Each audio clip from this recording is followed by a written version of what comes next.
ભૂખમરાની ભયાનક સ્થિતિ. વિશ્વની ત્રીજા ભાગની વસ્તી 2023માં સ્વસ્થ આહારથી વંચિત.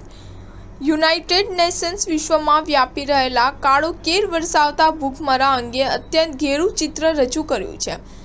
એક તરફ દુનિયાના માત્ર 1% લોકોએ છેલ્લા 10 વર્ષમાં જ $42 ટ્રિલિયન ભેગા કરી લીધા છે, તો બીજી તરફ દુનિયામાં 73 કરોડ લોકો ભૂખમરાનો ભોગ બની રહ્યા છે.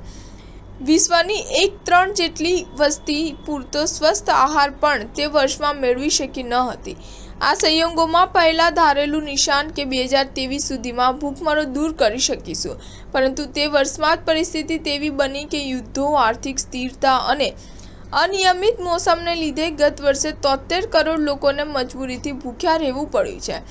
યુએનનો રિપોર્ટ હાથ ઊંચા કરી દેતા સ્વીકારી લે છે કે 2030 સુધીમાં દુનિયામાંથી ભૂખમરો દૂર કરવો આવશ્યક છે.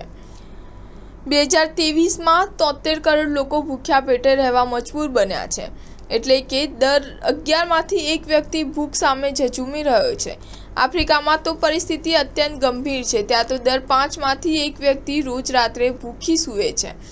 આ રિપોર્ટમાં યુએનની 5 એજન્સીઓએ ખાદ્ય અને કૃષિ સંગઠન, આંતરરાષ્ટ્રીય કૃષિ વિકાસ કોષ, યુનિસેફ, વિશ્વ ખાદ્ય કાર્યક્રમ અને વિશ્વ સ્વાસ્થ્ય સંગઠને સાથે મળી એક અહેવાલ પ્રસિદ્ધ કર્યો છે.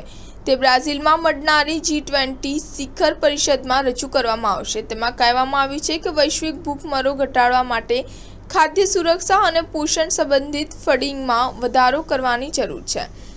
ભૂખમરાનું તો સંકટ છે જ, પરંતુ કુપોષણનું સંકટ પણ તેટલું જ ગંભીર છે.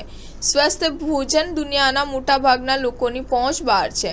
જો આ પરિસ્થિતિ ચાલુ રહી તો આ દશકના અંત સુધીમાં 58 કરોડથી વધુ લોકો ગંભીર કુપોષણનો શિકાર બની જશે. તેમાં સૌથી વધુ લોકો આફ્રિકામાં હશે. સ્ટાર ન્યૂઝ 7 હંમેશા સચ્ચાઈની સાથે.